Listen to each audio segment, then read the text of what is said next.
Thanks for choosing this free Anfield Index podcast. If you'd prefer to listen to this or any of our other shows without adverts, then now's the time to check out Anfield Index Pro.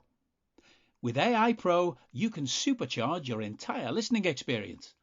You'll not only get all of our podcasts without the ads, but you'll have them far faster with our Quick Publish feature available exclusively for subscribers.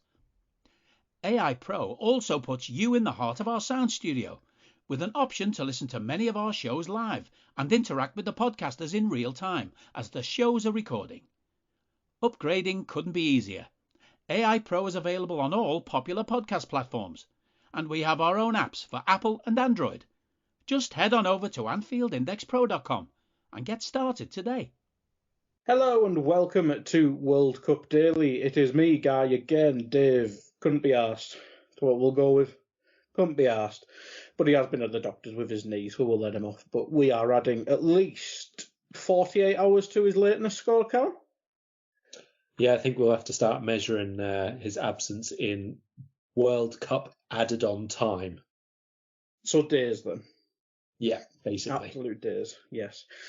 But yeah, he should. Well, I said that in the last one. We don't know when he'll be back. Hopefully he watches the games tomorrow, then he can be on tomorrow's, well, the day after's pod, technically. But anyway, we'll get into the games. Yeah, Karl, we were wrong about one of these games.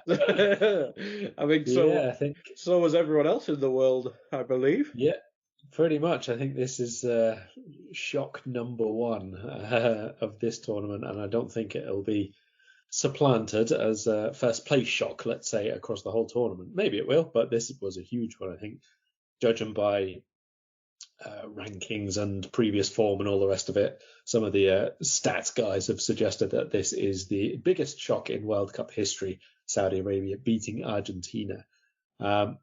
Immense, I will say that. Absolutely superb second half performance in particular from Saudi Arabia. A few things before we get into the game itself. I think that the atmosphere at this game was, at least over the televisions, let's say, was the best at the World Cup so far by an absolute mile second half. Argentina, wow, dismal. So poor in that second half. Need to learn the offside rule. Well, I have some sympathy for Lautaro's disallowed goal because that's what we would normally term a perfect run from the forward. You're onside, you're behind the defender, but you're leaning, obviously. That's your momentum of your run. And that stupid shirt sleeve really annoys me, I have to be honest. So harsh on him. I think that's a very, very disappointing one. But overall, what did they do second half? They fed it wide to Di Maria about 7 million times and basically did nothing else at all. Very, very poor on their part. Saudi Arabia, unbelievably good. We'll get to the other games as well quickly, but my general feelings were Denmark and Tunisia a bit more fight club than football match. It felt at times. Mexico and Poland, lots of intent, but not that much final third quality. And then, obviously, the last game of the day, quality told, I think, is the kindest way to put that one. Yes. But we can kind of skip over the 2-0 because there wasn't, apart from bigging up Ochoa, which I definitely will do. But I mean, sticking with Argentina, I mean, you mentioned giving the ball to Di Maria, but the midfield just looked empty most of the times. Like, I can't remember who started. It was Paredes and Rodrigo de Paul. Yeah. Rodrigo de Paul. I mean, Rodrigo de Paul, who's obviously kind of, I think he came in somewhat similar time to Martinez in goal, didn't he? And he got bigged up in the group. And maybe it's just the lack of. I don't think he's been playing too much at Atleti, or he certainly hasn't been bigged up in that way. Maybe that's taken its toll or something like that. But he just seemed crap today. I know most of them did, but considering he's seen as one of the big improvements, you mentioned Di Maria there. I thought he was awful. Messi, well, it wasn't very good to his standards, but I don't think anyone was. But yeah, you're right there. They just seem to have no structure other than hoping Di Maria did something. Considering you have Lionel Messi on the pitch, that's wrong in itself. Yeah, not ideal, is it? Let's be honest. I mean, like they gave themselves quite a clear way to play in the first half in terms of breaking that line with the through balls through the centre. They didn't really do that second half. There was not very much quick combination play. The restarts were really, really slow when they got free kicks. And let's be honest, there's not a lot of pace in that front line either. I think that was quite a noticeable thing. like Messi obviously used to be lightning, and on the ball he's still very quick feet, but he's not 30 yards sprinting anymore. Lautaro's not the quickest. Papu Gomez and Di Maria are not rapid either. So that was quite a notable thing about their attack. I think that was quite significantly lacking. But you're absolutely right. De Paul, I thought, was an absolutely empty shirt. I thought when Enzo Fernandez was coming on in the second half, I thought it's got to be De Paul going off, and it was Paredes. I couldn't believe it. Like, obviously he wasn't doing huge amounts defensively, so maybe it was to try and take him off for that. But it was on the ball. I thought Paredes was okay, and De Paul fairly horrible, to be honest. It was very, very slow, and direction of play was not great from him. Not very impressed with him at all.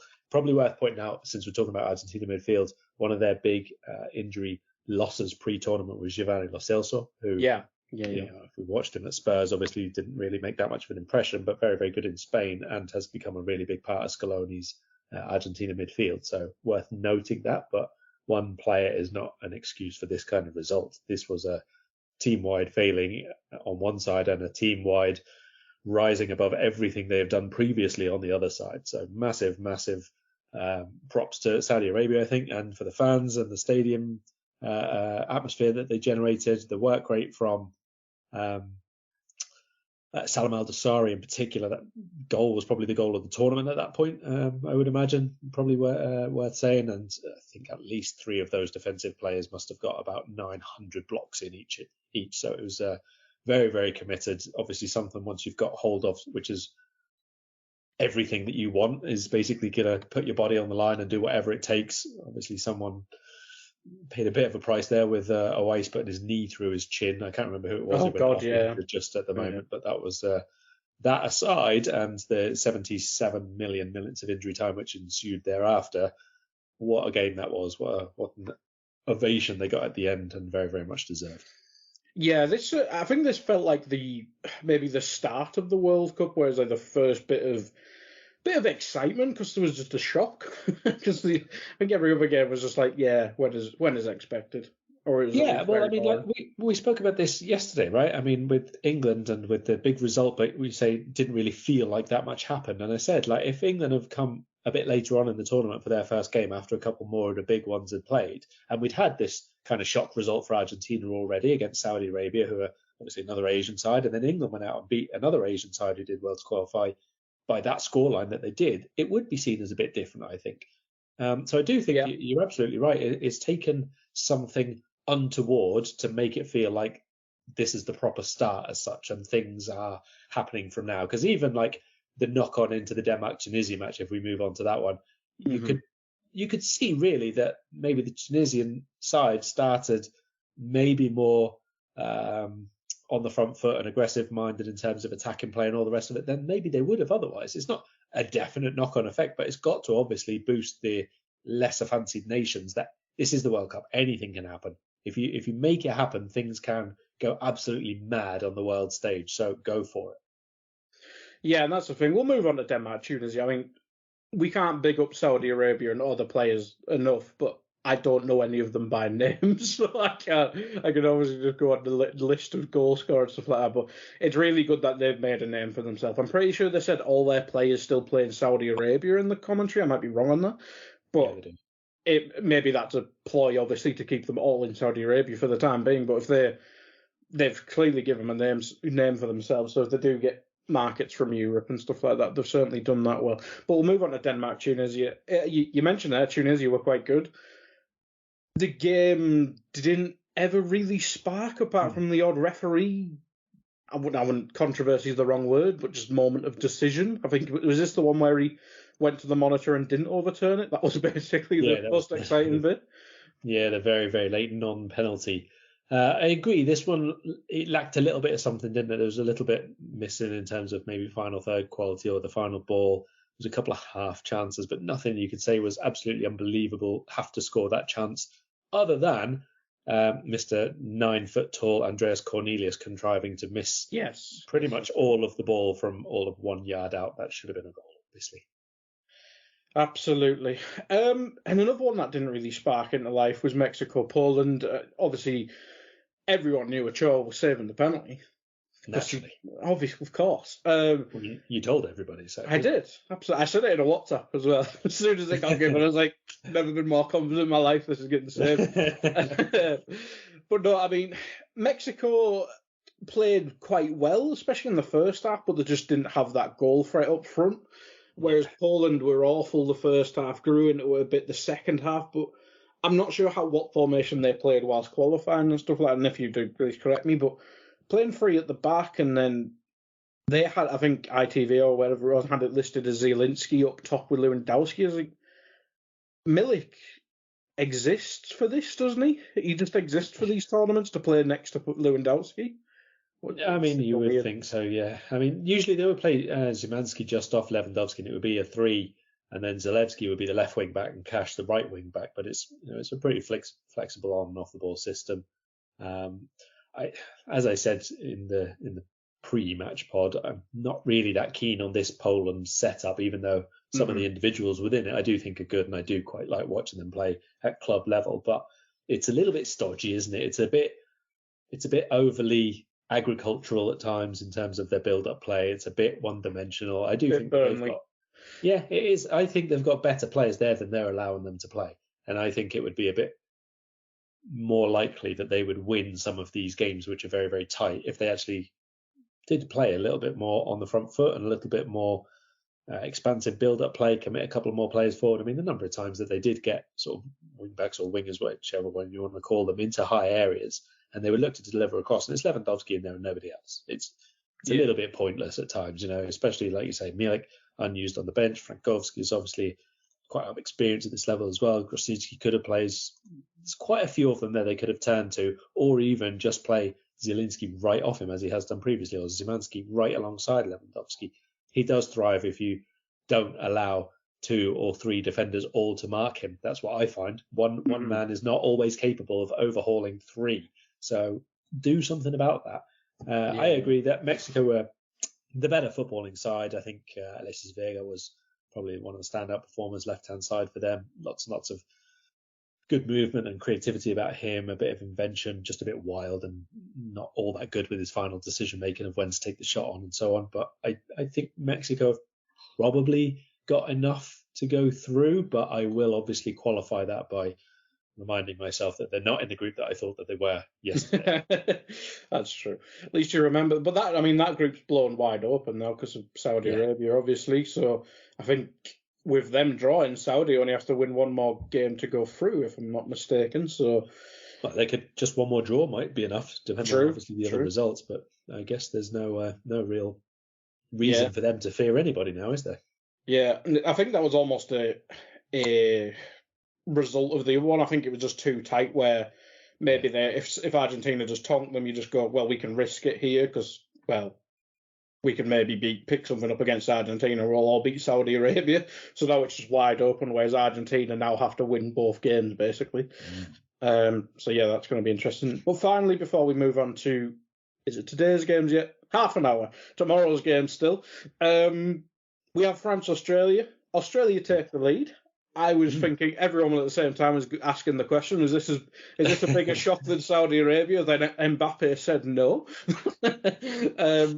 But yeah, I think you mentioned it in the roundup bit there, didn't you? Quality just told. I think Australia probably did better than everyone expected, but Mbappe is a freak. Giroud, he tied the record for France? Did he? Yeah, he called it. Yeah. Yeah, so just efficient goal scoring. And you've got Griezmann and Dembele just there for vibes at this point. So, I thought Germany was excellent. I thought Griezmann, obviously Griezmann didn't have anything in terms of the final pass or the shots, but I thought he was brilliant today, picking up positions everywhere between the lines all the time. Always gave them an extra man to play those little triangles that they had. He was just superb. This is why Deschamps loves him and always plays him in that sort of floating 10 role. He can do whatever he wants. Sides of midfield, up alongside Giroud and beyond him. He's just such a really, really good connector for them. Mbappe was a joke, let's be perfectly honest. I do feel half admiring and half sorry for Nathaniel Atkinson, who's the Australia right back, because it was quite early on, he was bullying. given the it was a bit of a runaround at times, and he was subbed late on, obviously, but not really much you can do when a player of that caliber just decides, you know what, I'm having a good game today, and that's the end of it. And that's just kind of what happened, isn't it? They did blow them away a little bit. One very disappointing thing to note: Lucas Hernandez obviously gone off early, injured. He's done his ACL, so that's a dismal one for him for the World Cup, for Bayern Munich as well, who've obviously lost a couple of players, Sadio Mane and one or two others beforehand as well. So very, very disappointing for him, although it does mean we will see Theo Hernandez at left back, who should have been there in the first place, did he? Very true, very true. And, well, maybe Pavard out for Kunde as well, because Pavard forgot how to defend for a little bit there. Yes. Quick thoughts on Mr. Canate? Didn't have loads to do, but he dealt with it well. I thought he was more controlled than Upamecano, which is kind of a given at this stage. Yeah. The bits I've seen of Upamecano, who is a bit mental. But no, I think unless he just wants to keep Upamecano left centre-back and bring Varane back in, I don't see any reason why Kanate wouldn't be the one to stay in. So, very good. Decent. Let's hope he gets more game time. Absolutely, well, not too much, because if he gets I will fight Deschamps. He's due a scrap. But we'll move on to today's games, I should say. First up at 10 o'clock, we have Morocco-Croatia. I'll just list these first. Then at 1, we have Germany-Japan. 4, we have Spain-Costa Rica. Brian Ruiz, please do business. And then at 7, we have Belgium Canada. So I think these are, well, I think we said yesterday we're all a bit predictable, and they weren't. So this one should be interesting. I mean, I think was it you or Dave? One of you mentioned that Croatia may be a bit of a sleeper team, obviously coming into the tournament in good form. I know nothing of Morocco other than the fullbacks and their guard at West Ham, but I'm guessing Croatia are the favourites, but I think Morocco are one of the more established African teams. Obviously, Ghana's a lot of question marks and stuff like that, and Senegal with injuries. I'm guessing Morocco seem a bit more set. Yeah, I mean, I do like this Morocco team. I'm a little bit wondering how they're going to play now, because I expected Saudi Arabia to sit quite deep and compact, and they had the highest line I think we've seen at the entire World Cup. So I'm now questioning everything I ever known about football. Their manager saw the ball once and was like, "That's it, boys." So I mean, I do like this Morocco side, and I think they're very well set up in general, and they have 3 or 4 players who are match winners or stop losers, whichever way you want to look at it for them. The fullbacks you mentioned, Hakimi, Mazraoui, really, really good, really important. Bono in goal is I won't say he's a very good goalkeeper, but he's a very athletic goalkeeper. He's really good in terms of like reaction saves. Potential. Yeah, a little bit. Is sometimes I think he does very simple things very poorly, and I don't think he's like a Champions League caliber goalkeeper. He's the Sevilla goalkeeper, so people will have seen him. But yeah, very athletic, really good reflex saves, very good in terms of one-on-ones, making himself big and all the rest of it. Up front, they have players who can either be really, really good and click, or do absolutely nothing for like a month at a time. Like Yusuf Nazeri is their basically number 9. You might have Sofiane Boufal behind, who we've seen in the Premier League, obviously. Hakim Ziyech, we know. So all of those players are really technically very, very good, creative, all know where the goal is. Also, all know how to go, like I say, for a good month without doing absolutely anything at all. Croatia, I mean, the midfield that they have there is genuinely elite, and that is what they rely on a huge, huge amount. There's a bit of regeneration now in the defensive line. There's decisions to be taken there, whether they play Gvardiol centre-back or left-back. If they play him centre-back, 1, it means Borna Sousa will play left-back, which is a good thing. But 2, it also means Dejan Lovren probably won't play centre-back, which is a good thing. So, especially for so I mean, like, it feels like that's the obvious solution, is to play Gvardiol left-back, because you improve twice. But we don't know that they'll actually do that. The problems for Croatia we've mentioned before is that it's still the attack. It's still a little bit reliant on the same 1 or 2 faces, but they've been really good at spreading the goals around. Like, people from midfield contribute, and they might score 3 or 4 goals in a game in like the Nations League, that kind of thing, and it'll be 3 or 4 different goal scorers. I think it was only Modric, maybe Pasalic as well, maybe got a couple out of the like 12 or so that they got. So they do a good job at making sure different people are always around, but nobody to absolutely guarantee them a goal. What would be the front line now? Kramaric, Pasalic, Perisic? Is Perisic still playing for them? Yeah, Perisic will play on the wing, probably on the left side for them. And then on the right, it will be, I would assume, Vlasic, but it could be Lovren Maya if they opt for a little bit more sort of creative and inside sort of thing. Vlasic is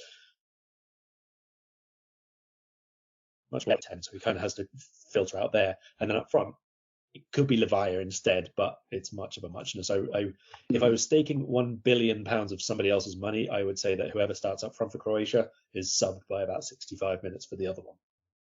He's either got a goal or 5 shots, or he's done nothing. I'd run about. Yeah, that's about it. I will do predictions as we go this time, and won't forget. Mm-hmm. What is your prediction for this one? I'm gonna go 1-1. I think Croatia should win, but I just have a sneaky feeling Morocco might be a bit up for it, as they say. I'm going to go 2-1 Croatia, just because, I can't trust Hakim Ziyech. I can't do that. He will obviously now score a hat-trick, going how my predictions went yesterday. But moving on to the 1 o'clock kickoff, we have Germany against Japan. Probably this between this and the Belgian game for most fun game of the day. It's an interesting one because Germany, obviously, off the last World Cup, I can't even remember how they did in the Euros as well, which sums up how it did. They obviously not been in the best spell. Hansi Flick came in, improved them seemingly, but it's not the easiest game to kind of announce yourself into a tournament, especially with a few injuries and stuff like that, and there's question marks who's playing up front. Do you go with Muller or do you go with Musiala, etc.? So I think this is a difficult one for Germany, but it's an important one at the same time. Yeah, I think this is a really, really interesting group as a whole, actually. But this fixture, Germany-Japan, I could honestly see it going either way because I think Japan are going to go through from this group, and I'm sticking with that. But I have been backwards and forwards over whether I think Germany or Spain go through about 300 times. So I think my World Cup predictions, I ended up going with Spain going through with Japan in the podcast that we did. Yeah, but actually at the minute, I kind of looking at the Spain in training and the team lineup that they've been sort of looking at putting out, I kind of fancy Germany a bit more now. So I'm not really sure how this game is going to be. I think it will be a lot of fun. Like both of these teams, when they're on their game, the front four that they have all combined so well, really, really quick one-touch movement, playing little triangles around the defenders. I could see this one being like a really, really high-scoring game, or at least high opportunities to score game. I will just point out for the people who do follow these national teams, England knocked out Germany at the Euros, mate. Do you remember that one? No. Thomas Muller running through one-on-one in the last few minutes and put it wide. Oh, was that the Euro? I thought that was the World Cup. That was the Euros, mate. Last 16, 2-0 to England. I thought that was the World Cup. Shows how much I support England. Oh, God. I put in a WhatsApp group, I'm supporting Argentina, and then that bloody happened. Went well. I maybe should start supporting England and stuff will happen. But anywho, prediction for this one. How many goals is Matoma getting? Oh, God. I don't know. Actually, the predicted lineups that I saw from the Japanese local journalists didn't have him in the starting lineup. So I don't know if you're going to absolutely kick off or what, 5-0 Germany. We'll see. I'm hoping Deji Kamada plays. I think Kubo is going to start. And it looks like Taki Minamino is going to as well. But, we'll see. These people do not always get these things right. Or the manager might just decide last minute to do something completely wild. I think maybe the biggest decision out of all of these players is who plays the number 9 role for Germany, because would have been Timo Werner, obviously he's injured, could be Sane in theory, but he's usually on the wing for them. Gnabry the same. Kai Havertz has not been in great form, so there's a suggestion that it might be Thomas Muller, because Jamal Musiala is so good that you have to kind of get him in the team at number 10 now. So there's a big decision to have there. I'm going to go Germany win this one in the end, which is wildly different to my pre-tournament predictions, obviously, but I'm going to go for 3-1, I think. I was thinking 3-1 as well. Congrats, Japan, on winning. I don't know why I said Japan like that. It's late, people. Leave me alone. Moving on to Spain, Costa Rica. By my understanding of basically listening to you, Costa Rica are horrible to play against. Spain have Alvaro Morata up front. Will anyone score? I'm going to say no. I think this is going to be one of those very, very classic. Spain have 72% possession, 18 shots, 3 on target. Morata has 7 and doesn't hit the target at all. I like it. And they play 2 left-footed centre-backs, so they deserve it. Or they play Eric Garcia, which is worse. But yes, Spain, everyone knows my thoughts by now. Demon team. We'll move on to the more interesting one because I think we only have a few minutes left. Actually, we're basically over time anyway. But Belgium Canada's worth a bit of overtime. I know you like this Canadian team, and I think we kind of slagged off's the wrong word, but Belgium is a tad over the hill. Yeah. Is this kind of young against old? Is that probably a good way to put it? In bits, I mean, Atiba Hutchinson will probably line up centre mid for Canada, and I think he might be the oldest human left on the planet at this point. But Sure. within reason, yeah, exactly. You've got to have a couple of older heads to steer these young terriers through. I'm looking forward to seeing Canada play. I really am, just to see how they cope with being on the world stage and all the rest of it. If they line up with like a very offensive sort of 3-4-3 sort of system, Alphonso Davies is a wing back. Probably be on the same side as Karl Laren, Jonathan David through the middle. There's lots of good outlets, good hold-up play, link play should be really good. So I do think they'll give Belgium a really good game. Doesn't look like Romelu Lukaku's going to be fit to start, which immediately removes like one of the few elite pieces that this Belgium side do still have. Don't tell me Benteke is still the backup. I mean, I think it's going to be Michy Batshuayi who starts, to be honest. Oh God. Yeah. Oh, jeez. And then he comes off at half time and Divock Origi comes on. Is Origi in the squad? No, he's not. Oh, jeez, I was going to say. They're not that far down the list, don't worry. Oh, dearie me. We were 2 people away from Fellaini being a false 9 there. But without Lukaku, it doesn't really seem to click all that well. Or to me, anyway. Or doesn't look as good. No, I mean, they've got lots of options, obviously, because they have, first of all, Roberto Martinez in charge. So it's kind of a Graham Potter, everyone can play everywhere sort of thing, So it could be Torgan Hazard starts up front, or it could be Dries Mertens starts, but he's probably there as an impact sub.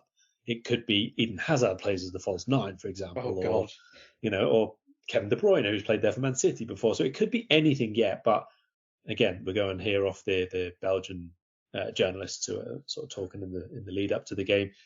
They've been saying in training, it looks like Michy Batshuayi is going to get the nod to start at least. So what are we looking for from Belgium? You're looking at that spine, really, where the world-classness does still reside. Thibaut Courtois in goal, very, very much elite. Mm-hmm. Centre-back, no. Yeah, we'll skip that. And then De Bruyne through the middle with good players either side of him or, behind him, because they'll probably be the 3-4-3, very, very narrow sort of system. Tielemans has not been good for about 8 months or so, but he does come into the tournament in good form.